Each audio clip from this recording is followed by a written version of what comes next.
Hello बच्चों, good evening. आज अपन लोग बात करेंगे class 12th unit 9th। Chapter है आपका कोऑर्डिनेशन कंपाउंड।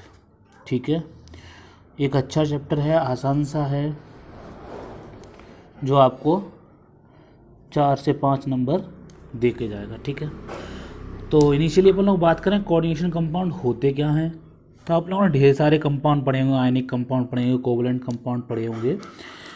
उनसे थोड़ा हटके ये एक नया कंपाउंड आज आप पढ़ोगे, आज से पहले आपने नहीं पढ़ा होगा, क्लास 12th में इंट्रोड्यूस हुआ है, जिसका नाम है कोऑर्डिनेशन कंपाउंड। जैसे अगर मैं आपके सामने एग्जांपल लिखने की कोशिश करूं, जैसे मैंने लिखा K4।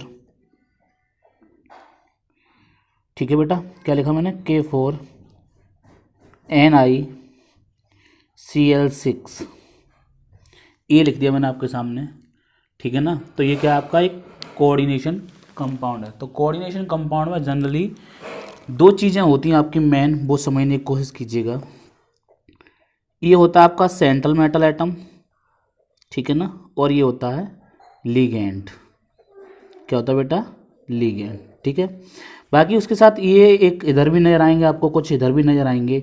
तो इधर कौन से होंगे? जो नेगेटिव आयंस होंगे, और इधर कौन से होंगे बेटा? जो पॉजिटिव आयंस होंगे। मीन्स कोऑर्डिनेशन कंपाउंड जो है, इसके ऊपर भी कुछ ना कुछ आपका चार्ज होगा, वो पॉजिटिव भी हो सकता है, नेगेटिव भी हो सकता है, और आपका जीरो भी हो सकता है। ठीक है, तो इधर पोटेशियम आ रहा है, जाहिर सी बात है, अपन लोग जानते हैं प्लस होता है उसका, तो इसलिए लेफ्ट हैंड साइड में आएगा। और अगर निगेटिव होता कोई, इसके ऊपर कोऑर्डिनेशन के ऊपर पॉजिटिव चार्ज होता, तो हम किधर लेके चलते उसको? तो अपन लोग लेके चलते उसको पीछे की साइड। ठीक है, जैसे एक और कंपाउंड मैंने आपके सामने लिख दिया NiCO4Cl2। ठीक है बेटा, तो ये क्या है? यहाँ पे ये सेंट्रल मेटल एटम है, ये आपका CO कार्बोनिल यानी 4 लिगेंड हैं, 2 क्लोरीन आपके काउंटर आयन है। तो अपन लोग इसको क्या बोल देंगे? Counter ion. ठीक है, क्या बोल देंगे? Counter ion. तो इनकी फॉर्मेशन कैसे हुई बेटा? ठीक है ना, हमें ये जानना है कि इनकी फॉर्मेशन कैसे हुई। तो जाहिर सी बात है, जनरली जैसे अपन लोग पीछे पढ़ते हैं आयनिक कंपाउंड वगैरह, कोवलेंट कंपाउंड वगैरह, वैसे ही इनकी भी फॉर्मेशन हो गई। ठीक है, जैसे अगर मैं आपके सामने एक बोलूँ कि मैंने NiCl2 लिया हुआ है। ठीक है, कौन लिया हुआ है? NiCl2 लिया हुआ है। इसकी रिएक्शन मैंने करवा दी अमोनिया से। किससे करवा दी बेटा? अमोनिया से। तो अमोनिया का मैं फॉर्मूला लिख दूंगा आपके सामने। अमोनिया से मैंने इसकी रिएक्शन करवा दी NH3 की। तो ये इनिशियली जो था आपका, इसका जो कलर था आपका, वो बेटा कलर था ग्रीन। NiCl2 का कलर कैसा था बेटा? आपका ग्रीन। ठीक है, ग्रीन कलर था। अमोनिया से रिएक्शन हुआ, हमें एक नया प्रोडक्ट मिल गया, बेटा NiNH3 का होल 6 ब्रैकेट, इसे स्क्वायर ब्रैकेट बोलते हैं, Cl2।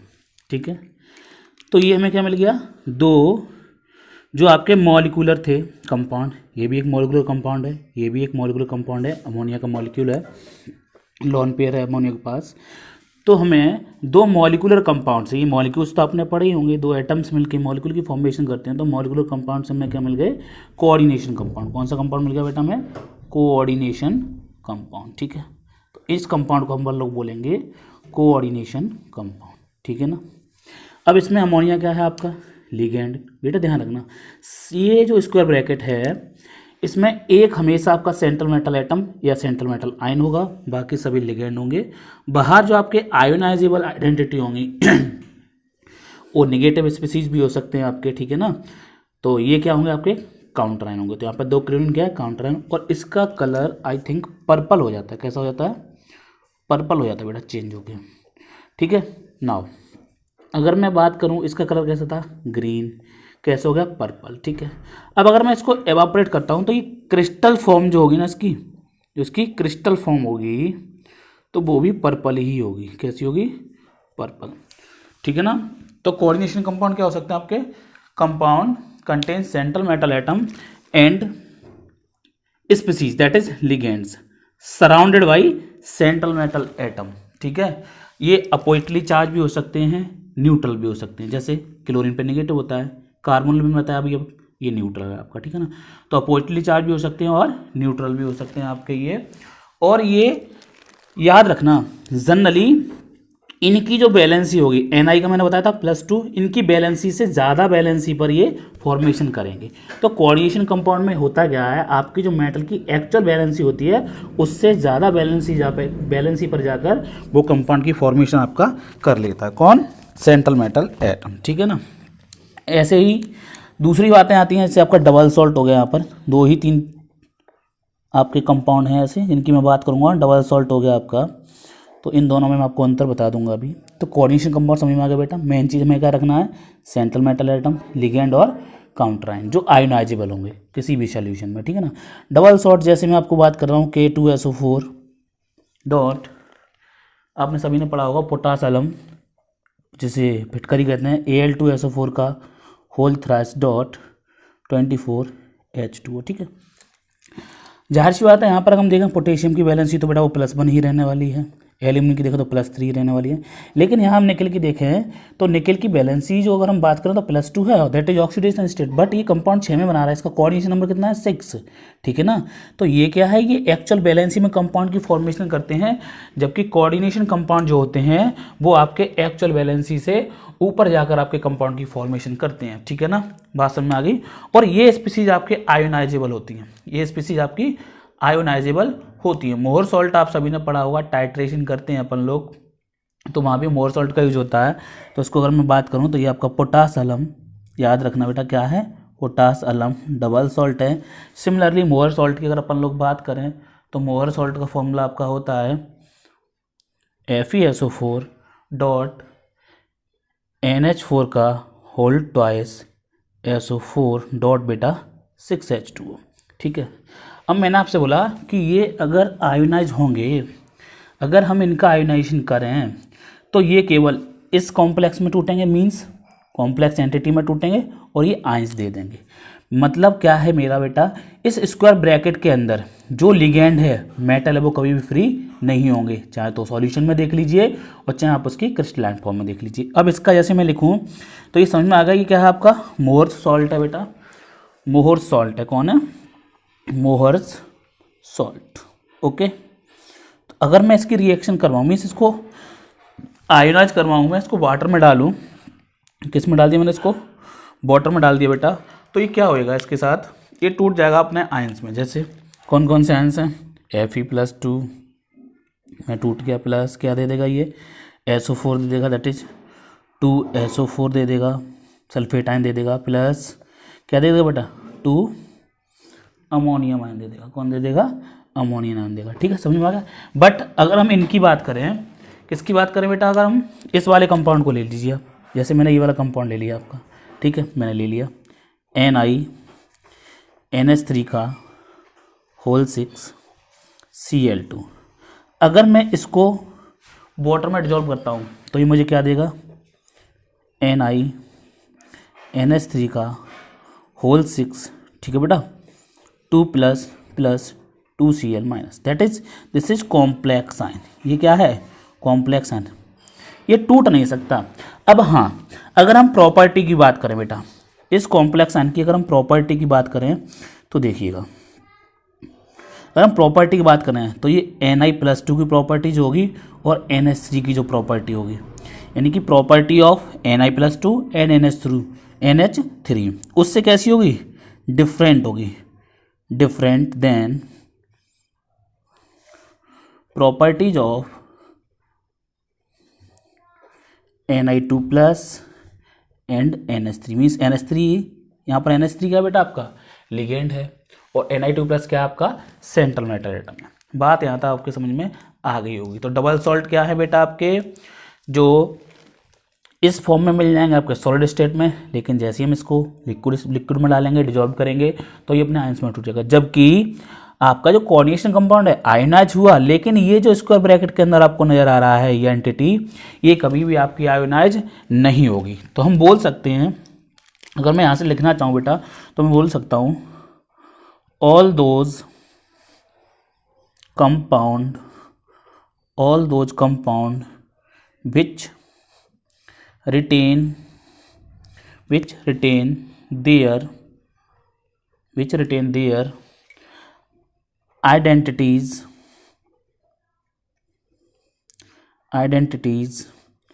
in the solid states as well as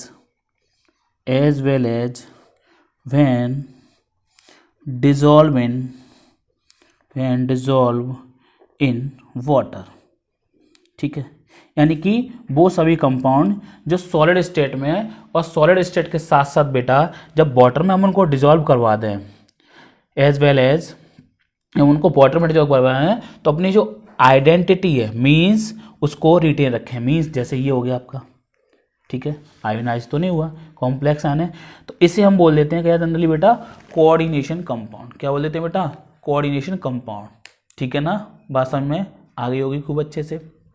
तो यही प्रॉपर्टी इनकी है जिसकी वजह से ये कोऑर्डिनेशन कंपाउंड कहलाते हैं। ठीक है, मीन्स ये जो हैं ये कभी भी डिसोसिएट आपके नहीं होंगे, इनकी जो प्रॉपर्टी है वो डिफरेंट होगी किससे, लिगेंड से, मीन्स जो स्पीसीज है, और सेंट्रल मेटल एटम से। तो यहाँ तक आपकी समझ में खूब अच्छे से आ गया होगा। ठीक है ना, अब कुछ बात और जानते हैं इसके बारे में बेटा, थोड़ा समझने की कोशिश कीजिएगा।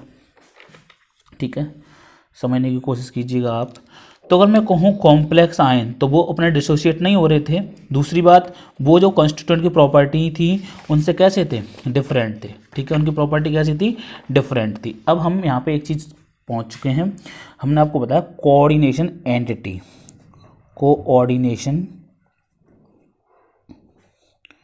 एंटिटी। ठीक है, इसका भी दूसरा नाम भी बता दूंगा मैं, कोऑर्डिनेशन एंटिटी, या इसी को अपन लोग बोल देते हैं बेटा कॉम्प्लेक्स आयन। क्या बोल देते हैं, कॉम्प्लेक्स आयन। अब कहानी यहाँ से शुरू होती है चैप्टर की, वो तो इंट्रोडक्शन जनरल सी बात होगी, कॉम्प्लेक्स आयन। तो कॉम्प्लेक्स आयन अभी हमने आपको बताया था क्या होगा, किससे मिलकर बना होगा, मेटल से और लिगेंड से। ठीक है, जैसे मैं आपके सामने अगर एक एग्जांपल लिखूं, देखिएगा जरा, CO Cl3 NH3 का होल थ्राइस। अभी आप कंफ्यूज हो रहे होंगे कि कंटिन्यू चल रहा है मामला, लेकिन इनके नाम नहीं बता रहे, तो बेटा नोमेनक्लेचर में बहुत आसान तरीके से सिखा दूंगा। ठीक है, तो परेशानी ना, बस अभी आपको ये पहचानना है कि कॉम्प्लेक्स कंपाउंड जो है, कॉम्प्लेक्स आयन है, उसे हम कैसे लिखते हैं। तो कॉम्प्लेक्स जो एंटिटी होती है वो दो चीज़ों को कंटेन करके चलती है जनरली। किसको, फिर से मैं वही बात कर रहा हूँ, सेंट्रल मेटल एटम या सेंट्रल मेटल आयन और सेंट्रल मेटल आयन। ठीक है, और ये क्या है हमारे, ये दोनों हमारे लिगेंड्स। क्या है बेटा, लिगेंड्स। ठीक है, लिगेंड्स जो होते हैं वो सेकेंडरी वैलेंसी को देते हैं, और ये जो इसकी ऑक्सीडेशन स्टेट होती है वो प्राइमरी वैलेंसी को डिफाइन करती है। ठीक है, तो यहाँ पर 6 लिगेंड्स हैं, तो ये कोऑर्डिनेशन नंबर भी इसका 6 हो जाएगा। ठीक है ना, तो बात समझ में आ गई होगी। यहाँ पर 1 CO+3, अभी +3 क्यों है, वो ऑक्सीडेशन स्टेट है, मैं अभी निकालना सिखा दूंगा। 1 CO+3 ion surrounded by 3 Cl- ions and 3 ammonia molecules. ठीक है ना, मॉलिक्यूल्स, 3 अमोनिया मॉलिक्यूल्स और 3 क्लोराइड आयन से घिरा हुआ है आपका ये कोबाल्ट +3। तो ये क्या है आपका कॉम्प्लेक्स आयन। ठीक है, कॉम्प्लेक्स आयन। ठीक है ना, बात समझ में आ गई होगी। अब ये भी बेटा आपका फर्दर डिवाइड करें हम, तो ये 3 टाइप का होता है। पहला कैटायनिक कॉम्प्लेक्स, ठीक है ना, दूसरा एनायनिक कॉम्प्लेक्स, और तीसरा बेटा आपका न्यूट्रल कॉम्प्लेक्स, न्यूट्रल कॉम्प्लेक्स। ठीक है ना, छोटी छोटी बातें हैं, इंट्रोडक्शन चल रहा है, समझते रहिए, फिर टॉपिक वाइज ख़त्म करेंगे कहानी। तो कैटायनिक कॉम्प्लेक्स की बात हम कर रहे हैं बेटा, तो ये वो कॉम्प्लेक्स होंगे जिन पर नेट नेगेटिव चार्ज होगा। ठीक है, यानी वो complex ion which has a net positive charge, यानी all those complex ions which contains या which has a net positive charge is called cationic complex. तो मीन्स नेट चार्ज कैसा होना चाहिए इनके ऊपर, नेट चार्ज होना चाहिए बेटा इनके ऊपर पॉजिटिव। कैसा होना चाहिए इनके ऊपर नेट चार्ज, पॉजिटिव। ठीक है ना, दूसरी बात, अगर हम इनके एग्जाम्पल की बात करें बेटा, तो सिंपल सी बात है, एग्जाम्पल बहुत आसान है, समझने की कोशिश कीजिएगा। CO NH3 का होल 6 3 पॉजिटिव। ये किसका एग्जाम्पल हो गया? Complex cationic complex. क्यों? क्योंकि इस पूरे के पूरे ब्रैकेट के बाहर, यानी ये स्क्वायर ब्रैकेट है, इसके बाहर क्या आ रहा है आपका 3+। ठीक है, तो ये कैसा हो गया आपका बेटा? Cationic complex. अगर हम एनायनिक कॉम्प्लेक्स की बात कर दूसरा एग्जाम्पल लेके चलें तो NH3 का होल 6 2 पॉजिटिव। तो ये 2 पॉजिटिव या 3 पॉजिटिव क्या है? ये कोऑर्डिनेशन कंपाउंड जब बनेंगे तो ये जो मेटल्स होंगे वो ये अपनी ऑक्सीडेशन स्टेट शो करेंगे। ठीक है ना। अभी ऑक्सीडेशन स्टेट की अगर हम बात करें कैसे निकालते हैं, तो बेटा इसका पता करना है तो हमने क्या मान लिया X+। 11th क्लास में रेडॉक्स में सीखा था, इसका कितना मान लिया हमने X अमोनिया। बेटा NH3, अगर हम NH3 की बात करें तो NH3 के ऊपर कोई नेट चार्ज नहीं है, तो यानी नो नेट चार्ज, बस लॉन पेयर ऑफ इलेक्ट्रॉन होते हैं, कोई चार्ज नहीं है। तो हमने कितने मान लिए? ये 6 दिए हुए हैं इंटू 0। उसके बाद हम क्या करते थे, जो भी इस फॉर्मूले के ऊपर चार्ज होता था उसको रखते थे, +2 रख दिया। तो यहाँ से X कितना आ गया आपका? +2। मीन्स अगर हम बात करें ऑक्सीडेशन स्टेट ऑफ Ni +2 कितना होगा बेटा? +2। तो ऐसे ही आप कोबाल्ट की निकाल लेंगे। ठीक है, एक और एग्जांपल देख लीजिए आप। ये फर्स्ट एग्जांपल, ये सेकंड, और थर्ड एग्जांपल देखिए। इसका मैं थोड़ा चेंज करूँगा, मैं आपसे ही पूछूंगा तो आप सोचिएगा। COCl2 NH3 का होल 4। अब बताइए कितना चार्ज आएगा इसके ऊपर? बताइए। देखो Cl के ऊपर कितना होगा? -1 × 2। ठीक है, तो जाहिर सी बात है कोबाल्ट हमने देखा था किस में बना रहा था? +3 में। कोबाल्ट जनरली +3 में बनाएगा, तो इसके ऊपर 3+ होना चाहिए था, बट 2 किससे कम हो गया? Cl से। तो कितना बचा बेटा? +1। मीन्स कैसे निकालेंगे? X +2 × -1 +4 × 0 = 1। तो X -2 +4 × 0 = 1। तो यहाँ से X -2 = 1, तो X = कितना आ गया बेटा हमारा? +3, यानी कि ये 2 उधर जाके इसमें ऐड हो जाएगा। तो ये क्या हो गया हमारे कैटायनिक कॉम्प्लेक्स। एनायनिक की कॉम्प्लेक्स की बात करें अपन लोग तो कैसा होता है? नेट चार्ज इनके ऊपर नेगेटिव। नेट चार्ज कैसा होगा बेटा?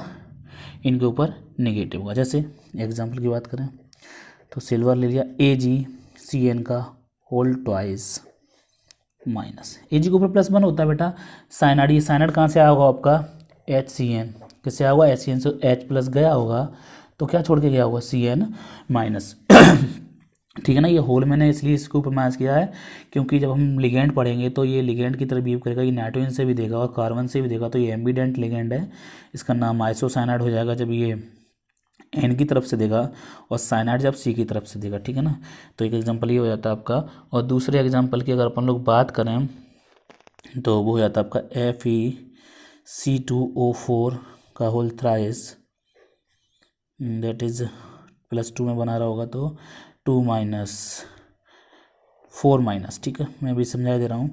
तो C2O4 जो होता है वो आपका होता है ऑक्सिलेटाइन COO-। तो बेटा ये 2 माइनस देगा, एक चार्ज तो यहाँ पर 3 लिया हुआ है तो 6 हो जाएगा। +2 में मैंने बताया कंपाउंड बना रहा हूँ मैं, तो ये 4 माइनस आएगा। ये कंपाउंड हमें पता करना है कि किस में बना रहे हैं ये सेंट्रल मेटल आयन। जैसे आयरन +2 में, यानी Fe जो होता है वो आपने +2 में भी पढ़ा होगा, +3 में भी बना होगा, तो ये दोनों में कंपाउंड बनाने की कोशिश करता है। ठीक है ना। तो यहाँ से अब बात करते हैं अपन लोग न्यूट्रल कॉम्प्लेक्स की। तो इसके ऊपर नेट चार्ज कैसा होगा आपका? 0। नेट चार्ज कैसा होगा बेटा आपका? 0। ठीक है ना। नेट चार्ज आपका 0 होगा। तो अगर हम एग्जांपल की बात करें तो पीछे मैंने अभी एक एग्जांपल लिया COCl3 NH3 का होल थ्राइस। ये पीछे मैंने बैक पेज पर भी एग्जांपल लिया था। कोई चार्ज नहीं है कंपाउंड के ऊपर, तो ये कैसा होगा आपका? Neutral complex. एक और एग्जाम्पल लिया था बेटा मैंने निकल वाला NiCO का होल 4 कार्बन बोला था मैंने आपको। तो इसके ऊपर भी चार्ज कैसा है? 0। मीन्स मैं जो कंपाउंड बना रहा हूँ निकल का, वो निकल का कंपाउंड जो बनना है आपका, वो बनना है आपका 0 ऑक्सीडेशन स्टेट में। ठीक है, अब समझ में आ गया आपका। सेंट्रल मेटल एटम में फिर से रिवाइज करवा दूँ, सेंट्रल मेटल एटम किसी भी कॉम्प्लेक्स में केवल एक होता है, बाकी सब के सब आपके लिगेंड होते हैं। ठीक है ना। कौन होते हैं? लिगेंड। अब समझने की कोशिश कीजिए। जैसे अगर मैं आपसे ये कहूँ कि मेरे पास Ag है और इधर से CN है एक, और इधर से एक CN है बेटा। ठीक है, तो ये क्या कर रहा होगा? इनके पास लॉन पेयर्स होंगे। ठीक है, N की तरफ से भी दिखता है, C की तरफ से भी दिखता है, माइनस इधर है, N पे लॉन पेयर है। तो अगर मैंने बोला ये इसने इसको कोऑर्डिनेट किया, ये मैं बताऊंगा आपको कैसे, और इसने इसको कोऑर्डिनेट किया, तो बेटा जो कोऑर्डिनेट करता है वो कहलाता है हमारा लुईस बेस। क्या कहलाता है? Lewis base. और जो एक्सेप्ट करता है लोन पेयर को उसे हम कहते हैं लुईस एसिड। मैं समझाने की कोशिश कर रहा हूँ, लुईस एसिड। तो देखो ला, क्या हुआ? ला, लोन पेयर एक्सेप्टर, ला लोन पेयर एक्सेप्टर, ठीक है। ये हो गए लुईस के एसिड। और लोन पेयर डोनर क्या कहलाते हैं बेटा? Lewis base. ला, लोन पेयर एक्सेप्टर कौन कहलाएंगे? लुईस के एसिड। और लोन पेयर डोनर कौन कहलाएंगे आपके? लुईस के बेस, ठीक है। तो यहाँ तक जनरली अपन लोग आज बात करेंगे बस, ठीक है ना। तो हम फिर से एक और रिवाइज करवा दे रहा हूँ। कॉम्प्लेक्स या कोऑर्डिनेशन कंपाउंड जो होते हैं हमारे, कोऑर्डिनेट कंपाउंड भी बोल सकते हैं, वो क्या होते हैं? ऐसे कंपाउंड जिनमें सेंट्रल मेटल एटम लिगेंड से घिरा रहता है। लिगेंड मैंने आपको बोला चार्ज स्पीसीज भी हो सकते हैं, अपोजिटली चार्ज स्पीसीज भी हो सकते हैं, और आपके न्यूट्रल भी हो सकते हैं, ठीक है। कुछ केसेस में हम देखेंगे पॉजिटिव भी होंगे, उनके भी नाम लिखवा दूंगा मैं, लिगेंड, ठीक है। ये न्यूट्रल है, यहाँ पे नेगेटिव है। ये मैंने बताया आपको काउंटर आयंस होते हैं। जैसे यहाँ पे के है, के कब होगा? जब हमारा ये जो कॉम्प्लेक्स एंटिटी है वो कैसी होगी? Anionic, means net charge negative होगा। और कैटानिक कॉम्प्लेक्स होगा तो हमारा काउंटर आयन आपका नेगेटिव होगा, ठीक है ना। तो यहाँ तक समझ में आती है बात। फिर हमने आपके सामने दूसरा एग्जाम्पल लिया डबल सॉल्ट, क्योंकि लोग कहते हैं डबल सॉल्ट ये भी हैं, क्योंकि यहाँ पे निकल भी है, पोटेशियम भी है। तो अंतर समझने की कोशिश कीजिएगा। जब मैंने इसको आयोनाइज किया तो मैंने क्या देखा? ये पूरा पूरा टूट गया, पूरा पूरा डिसोसिएट हो गया, पूरा पूरा आयनाइज हो गया।